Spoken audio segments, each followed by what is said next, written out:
주의 백성에게 베푸시는 은혜로 나를 기억하시며 주의 구원으로 나를 권고하사 나로 주의 택하신 자의 형통함을 보고 주의 나라의 기쁨으로 즐거워하게 하시며 주의 기업과 함께 자랑하게 하소서. 김선웅 지휘자님의 특송이순 후에 당회장 조목사님께서 예레미야서 19장 강해로 말씀해 주시겠습니다.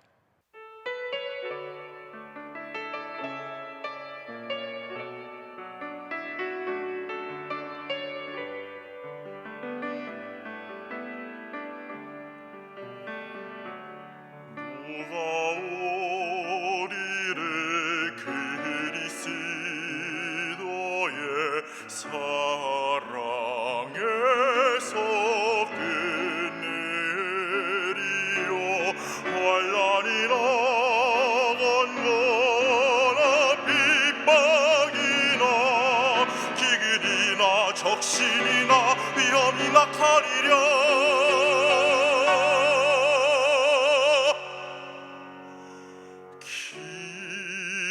기록된 바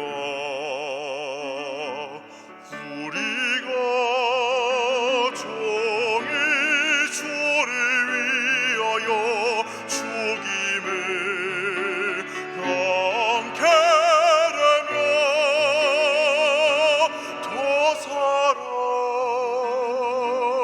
양같이 여김을 바란나이다. 함과 같으리라. 그러나 이 많은 일에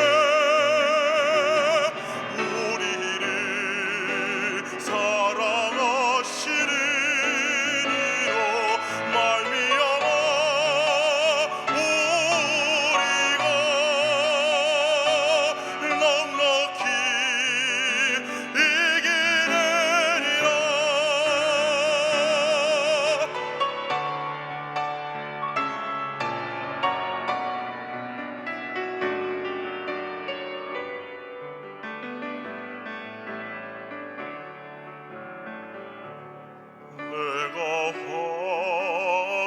확신하노니 사망이나 생명이나 천사들이나 권세자들이나 장래일이나 능력이나 높으리나 기쁨이나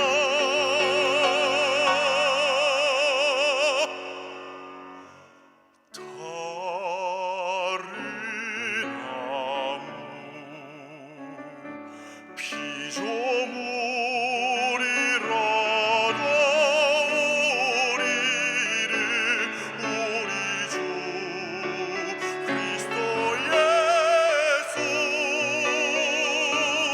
안에 있는 하나님의 사랑에서 끊을 수 없으리라.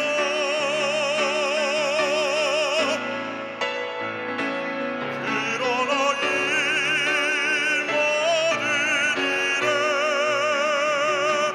우리를 사랑하시는 이로 말미암아 우리가 넉넉히 이기느리라.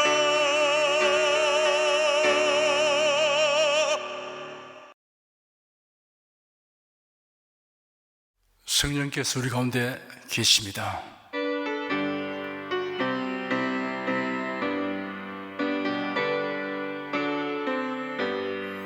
곧새 주를 믿는 이들 찬송하고 찬송하세.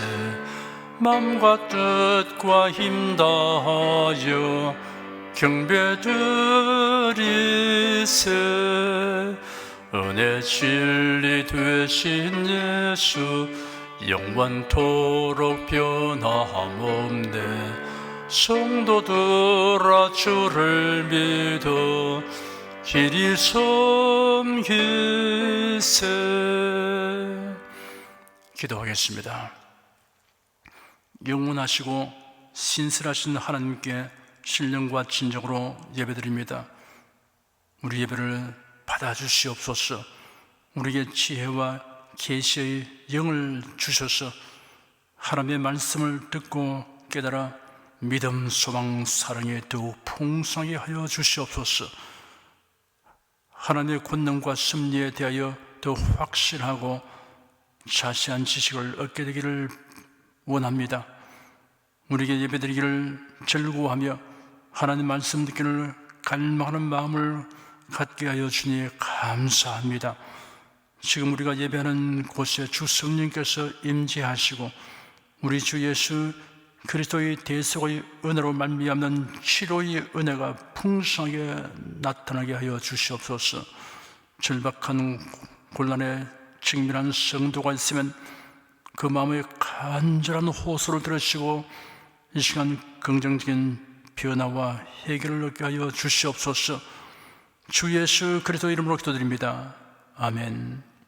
국내 국외 각 가정과 각 처소에서 예배드리시는 성도 여러분에게 우리 주 예수 그리스도의 은혜가 충만하기를 축복합니다. 예레미야서 19장을 보십시다.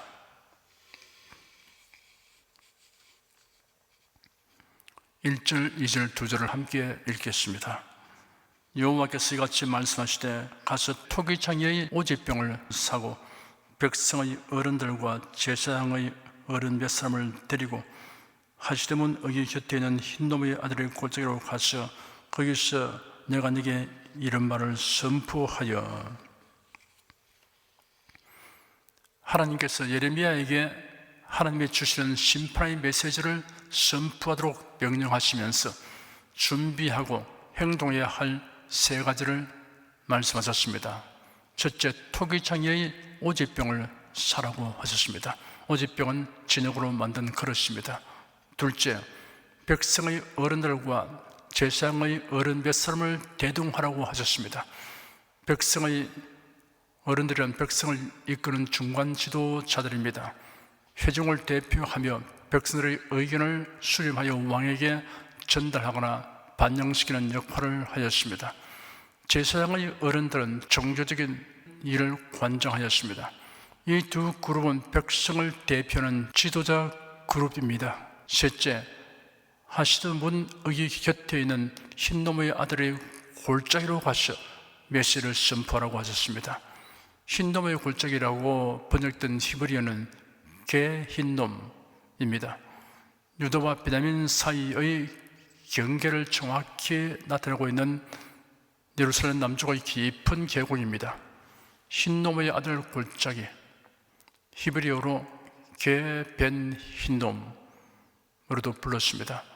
언제부터인가 이 골짜기를 쓰레기 수확장으로 사용하기 시작했습니다.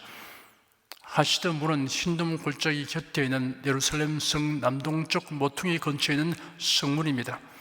하시드문은 질그릇 조각의 문이라는 의미를 가진 문입니다. 이 문을 통해 성내의 쓰레기를 흰놈의 아들의 골짜기에 있는 쓰레기 수확장으로 보냈습니다. 왕국시대 초기에는 이 골짜기에서 몰렉과 바알에게 인간을 제물로 바쳤습니다. 유다의 왕들도 그런 가증스러운 행위에 동참하였습니다. 인도에서 선교 활동을 하는 어떤 선교사가 강가를 따라 걷다가 두 아이를 데리고 강가에 쓰이는 여인을 무심코 보았습니다. 얼마 후 선교사가 다시 그 길을 돌아오는데 그 여인이 아이를 하나만 데리고 그곳에 쓰이는 것을 보고 순간 이상한 생각이 들어서 가까이 다가가 물었습니다. 부인, 조금 전에는 두 아이를 데리고 오시는데 한 아이는 어디 있습니까? 그러자 여인이 대답하기를 한 아이는 우리 신께 바쳤습니다 라고 대답하였습니다. 무슨 뜻이냐고 물었더니 자기들이 숭배하는 감의 신에게 바쳤다는 것입니다. 놀란 선교사가 그렇다면 강물에 던져 넣었다는 말이냐고 물었더니 태연하게 그렇다고 대답했다고 합니다. 인신제사에 관한 이야기는 어느 시대 어느 지역에서도 찾아볼 수 있습니다. 아브라함이 이삭을 제물로 드리려고 한 것은 하나님께서 아브라함을 시험하는 것이었고, 또한 하나님의 독생자 예수 그리스도의 대속의 죽음에 대한 예언적 의미를 가진 것이었습니다. 하나님은 아브라함이 이삭을 죽이려 할 때 중단시켰습니다. 그리고 대신 하나님이 예비하신 순양을 제물로 드리게 하셨습니다. 3절에서 5절까지 함께 읽겠습니다. 이르기를 너희 유다 왕들과 예루살렘 거민아 여호와의 말씀을 들으라. 만군의 여호와 이스라엘의 하나님이 이같이 말씀하시되 보라 내가 이곳에 재앙을 내릴 것이라. 무릇 그것을 듣는 자의 귀가 진동하리니 이는 그들이 나를 버리고 이곳을 불결케 하며 이곳에서 자기와 자기 열조와 유다 왕들의 알지 못하던 다른 신들에게 분양하며 무죄한 자의 피로 이곳에 채웠으며, 또 그들이 바알을 위하여 산당을 건축하고 자기 아들들을 바알에게 번제로 불살라 드리나니 이는 내가 명하거나 뜻한 바가 아니니라. 하나님은 예레미야 선지자를 통해 유다의 왕족들과 백성들에게 재앙을 내릴 것을 선포하셨습니다.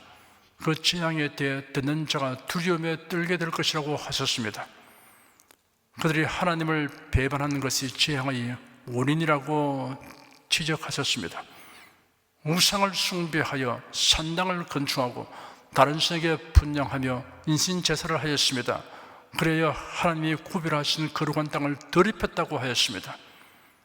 그들이 한편으로는 여호와의 전에서 제사하면서 한편으로는 우상 숭배자들이 행하는 종교 행위도 하였습니다.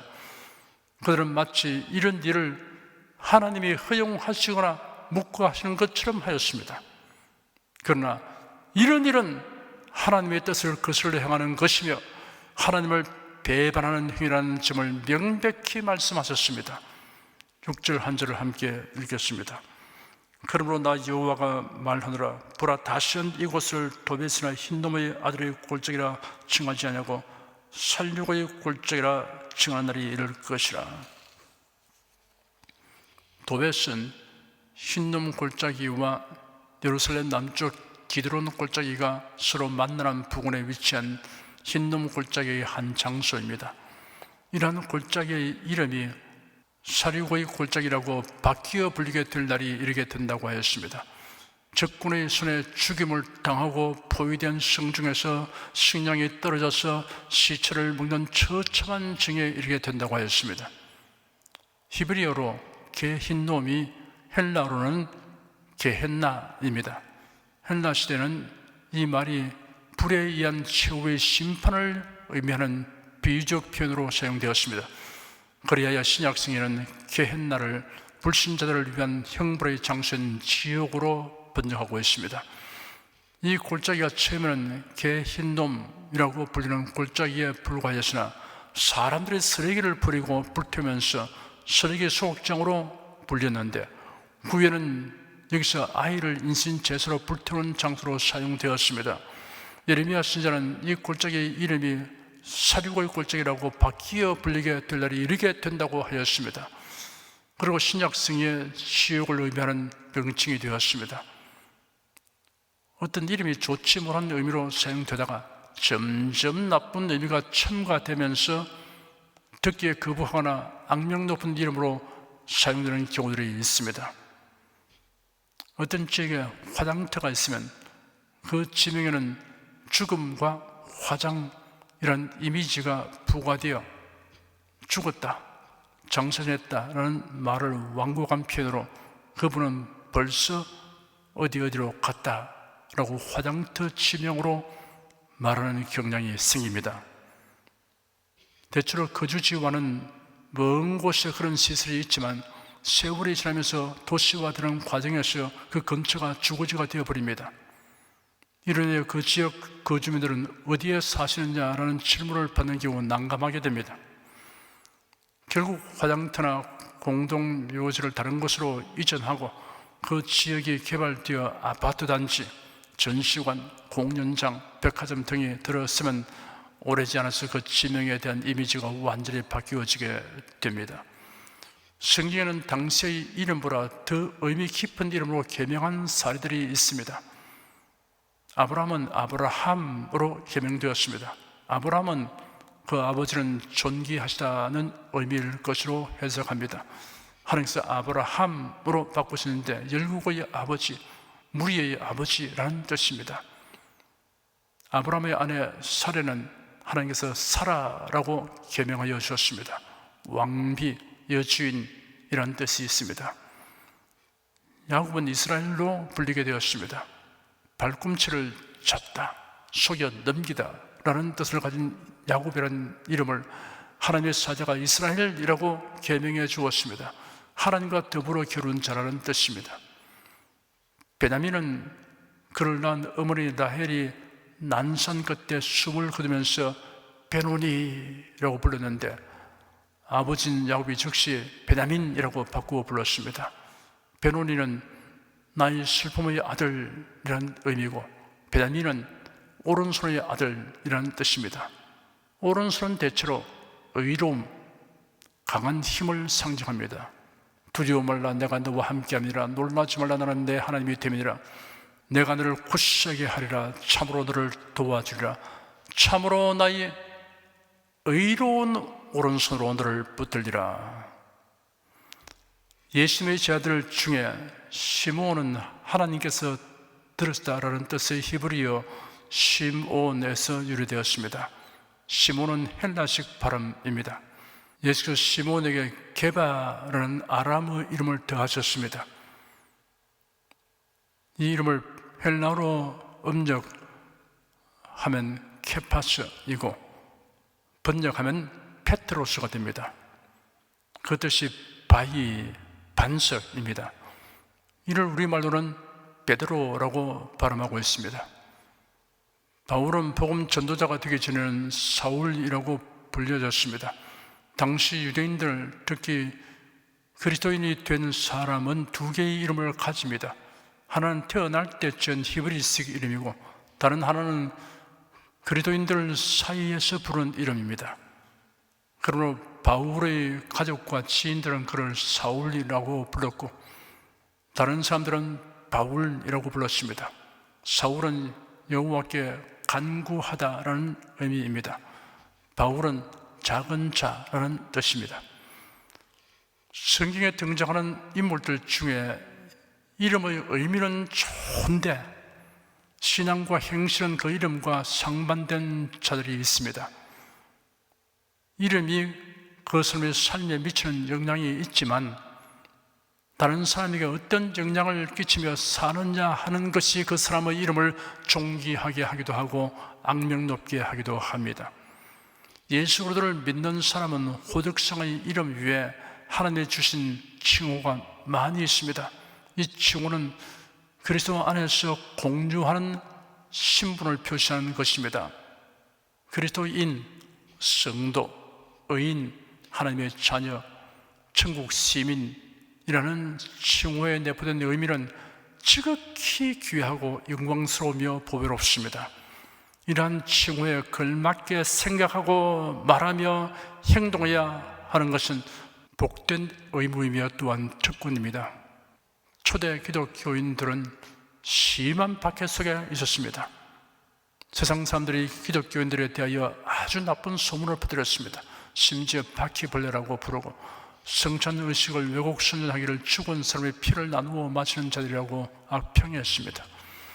그러나 세월이 지나면서 그리스도인들의 고상한 윤리와 품격 있는 교양과 정직하고 건면함을 접하면서 그리스도인이 되는 사람들이 점점 늘어났습니다. 7절에서 9절까지 함께 읽겠습니다. 내가 이곳에서 유다와 예루살렘의 모계를 무력케 하여 그들로 그 대적 앞과 생명을 치는 자의 손의 칼에 엎드려지게 하고 그 시체를 공중의 새와 땅 짐승의 밥이 되게 하며 이 성으로 놀람과 모욕거리가 되게 하리니 그 모든 재앙을 위하여 지나는 자마다 놀라며 모욕할 것이며 그들이 그 대적과 그들의 생명을 치는 자에게 둘러싸여 곰핍을 당할 때 내가 그들로 그 아들의 고기, 딸의 고기를 먹게 하고 또 각기 친구의 고기를 먹게 하리라 하셨다 하고, 유다 백성들은 그들이 잘 살기 위하여 자녀를 우상에게 제물로 바치고 불태웠는데 그들에게 돌아온 것은 평안과 번영이 아니라 파멸과 죽음이었습니다. 우상 숭배 행위는 복받기 위한 행위입니다.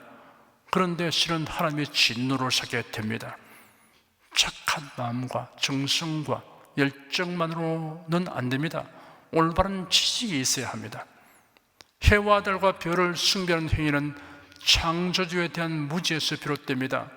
나무와 돌과 짐승을 숭배하는 것 역시 마찬가지입니다. 기독교를 표방하는 사이비 이단 교리는 구원의 진리와 성경 말씀을 자기 뜻대로 해석하는 데서 비롯됩니다. 이것도 무지의 소치입니다.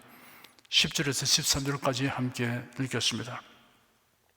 너는 함께 가는 자의 목전에서 그 오지병을 깨뜨리고 그들에게 이르기를 만군의 여호와께서 이같이 말씀하시되 사람이 통회장의 그릇을 한번 깨뜨리면 다시 완전하게 할 수 없나니 이와 같이 내가 이 백성과 이 성을 파하리니 그들을 매장할 자리가 없도록 도벳에 장사하리라.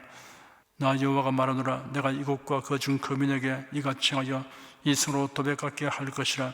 예루살렘 집들과 유다 왕들의 집들 곧 그 집들이 그 집 위에서 하늘의 만상에 분양하고 다른 신들에게 전자를 품으로 더러워졌은즉 도벳 땅처럼 되리라 하셨다 하라. 오지병을 깨뜨려 산산이 조각을 내면 원상복구가 불가능합니다. 하나님의 진노가 심판으로 임하게 된 후에는 후회하고 한탄해도 때는 늦고 만다는 사실을 이런 행동을 통해 생생하고 자극적으로 묘사하게 하였습니다. 당시의 집들은 지붕을 평평하게 지어서 사용하였습니다. 우상 숭배가 만연하여져서 각 집의 지붕에서까지 우상 숭배를 하였습니다. 이로 인하여 왕궁이나 서민의 집이 모두 우상 숭배로 인하여 더러워졌습니다. 이렇게 더러워진 곳에 하나님의 심판이 임하게 됩니다. 사람이 외모를 단정하고 학식과 덕망으로 자신을 가꾸어도 우상 숭배하면 더러워진 존재가 됩니다. 이 더러움에 대하여 하나님이 심판하십니다. 14절, 15절 두 절을 함께 읽겠습니다. 예레미야가 여호와께서 저기를 보내사 예언하게 하신 도벳에서 돌아와 여호와의 집들에서 모든 백성에게 말하되 만군의 여호와 이스라엘의 하나님이 말씀하시되 보라, 내가 이 성에 대하여 선언한 모든 재앙을 이 성과 그 모든 촌락에 내리리니 이는 그 목을 곧게 하여 내 말을 듣지 아니함이라 하셨다 하라. 유다 온 백성과 그들이 거주하는 모든 성과 촌락에 하나님의 재앙을 내리시는 이유는 그 목을 곧게 하여 하나님의 말씀을 듣지 아니하기 때문이라고 하였습니다. 하나님이 유다 백성을 심판하시는 1차적 이유는 우상 숭배입니다. 2차적 이유는 회개를 촉구하는 말씀을 무시하고 거부하는 태도입니다. 이러한 기록들을 우리가 거울과 경계로 삼아야 합니다. 우상 숭배는 철두철미 배격해야 합니다. 그리고 하나님의 말씀에 비추어 자신을 항상 돌아보아 그릇되게 행한 일은 뉘우치고 말씀에 합당하게 행하도록 힘써야 합니다. 기도하겠습니다. 우상 숭배하고 선지자의 경고를 무시하는 유다 백성에 대하여 하나님께서 곧장 징벌하지 않으시고 회개하기를 기다리심에도 불구하고 오히려 하나님의 인내하심을 멸시하는 유다 백성들을 보면서 많은 교훈을 얻게 됩니다. 우상 숭배가 큰 죄악이지만 이를 경고하는 하나님의 말씀을 무시하는 행위는 더 큰 죄악이라는 교훈을 우리가 받았습니다. 우리가 우상 숭배는 하지 않을지라도 주님의 말씀에 어긋나서 행할 때 기록된 말씀을 통하여 경계를 받으면 속히 회개하도록 성령께서 도와주시옵소서. 예수 그리스도 이름으로 기도드립니다. 아멘. 다 같이 간절한 마음으로 기도하십시다.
찬송가 22장을 부르십시다.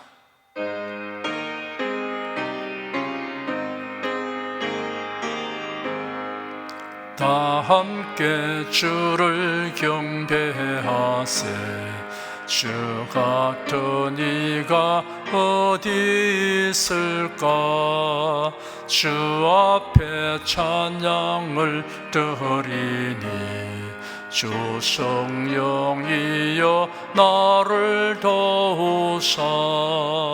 주 기뻐하실 노래 불러서 그 이름 찬양하게 하소서. 내 주여 나를 인도하사 아버지 품에 살게 하시고 주 성령 내 행실 살피사 내 맘과 뜻을 주관하시고 주 성령 내 맘 열어주시사 참 평화 간직하게 하소서.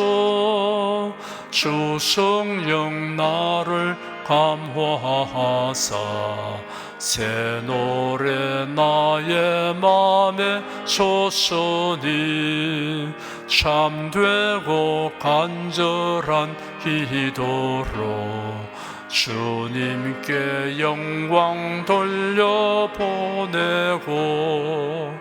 주 성령 내 맘 열어주시사 내 주를 찬양하게 하소서.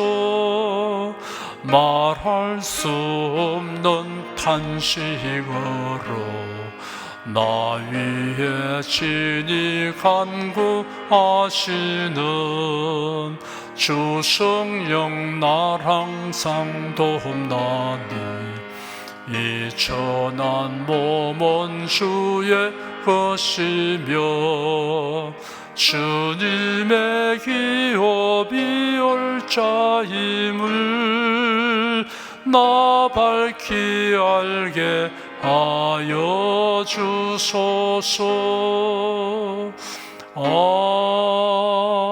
아멘. 여러분 가슴에 손을 얹으십시오. 우리 기도를 응답하신 하나님을 앙망하시기 바랍니다. 병약한 분들은 나쁜데 믿음의 손을 얹으십시오. 주 성령께서 우리 가운데 임하여 계십니다. 예수의 사랑과 능력과 대속의 은혜로서 우리를 치료하여 주십니다. 성령의 나타남과 능력으로 표적과 기술을 베풀어 주십니다. 나는 너를 치료하는 여호와임이라. 예수께서 가르치시며 천국 복음을 전파하시며 모든 병과 모든 약한 것을 고치시니라. 너희 중에 병든 자가 있느냐 위하여 기도할지니라. 믿음의 기도는 병든 자를 구원하리니 주께서 저를 일으키시리라. 병 낫기를 위하여 서로 기도하라. 이러한 성경 말씀에 의거하여 우리가 하나님께 신주를 간구하오니 응답하여 주시옵소서. 너희가 어찌 뭘하면 구하지 않기 때문이라고 말씀하셨으므로 기도하는 담력과 즐거움을 주니 감사합니다. 믿는 자들에게 이런 표적이 따르리니 병든 자에게 손을 얹으면 나으리라 하신 약속을 조차 지금 연약하고 병든 곳에 손을 얹고 간구하는 모든 성도들에게 하나님의 권능이 임하여 낫게 하여 주시옵소서. 병들어 고통하는 친족과 교우들을 위하여 기도하오니 불쌍히 여기시고 치료하여 주시옵소서. 모든 병과 모든 약한 것을 고치신 예수님께 간구합니다. 상한 몸, 병든 몸을 고쳐 주시옵소서. 뇌, 구강, 혀, 척수, 갑상선, 임파선, 뼈, 골수, 인대, 관절, 디스크, 근육, 신경, 혈액, 혈관, 피부를 고쳐 주시옵소서. 시각기관, 청각기관, 심장, 호흡기, 소화기, 비뇨기의 기능이 완전하게 하여 주시옵소서. 예수 그리스도의 이름으로 명한다. 병만은 물러가라. 통증과 염증은 날짜다. 암과 종양은 소멸될자다. 각종 장애는 치유될자다. 예수 그리스도의 이름으로 명하노라. 지금 낫게 될지어다. 순식간에 나을지어다. 모든 병과 모든 약함은 치유될지어다. 병약의식은 제거되고 건강의식으로 충만하게 될지어다. 신주의 능력이 몸과 마음에 계속 머물러 있게 하여 주시옵소서. 몸과 마음이 마치 유황가에서 나온 송아지처럼 독수리가 날개치며 올라감같이 활기차게 하여 주시옵소서. 생활에 당하는 풍파는 고요하고 잠잠하게 하여 주시옵소서. 모든 일에 항상 모든 것이 능력하여 드리고 베푸는 일을 풍성하게 행하도록 하여 주시옵소서. 슬픈 일을 당한 성도들에게 주님께서 손 내밀어 붙들어 주시고 주님의 음성을 들려 주시옵소서. 슬픔보다 더 큰 위로가 임하여 속히 극복하게 하여 주시옵소서. 가정이 평안하고 가족이 모두 독신한 신앙을 가지게 하여 주시옵소서. 탁월한 지혜와 명철을 주셔서 모든 일을 바르게 분별하고 판단하며 선택을 주게 하여 주시옵소서. 어제나 오늘이나 동일하신 예수께서 지금도 우리를 용서하시고 치료하시며 위로하여 주니 감사합니다. 예수 그리스도 이름으로 기도드립니다. 아멘. 내 믿음대로 될지어다. 성령 부르겠습니다.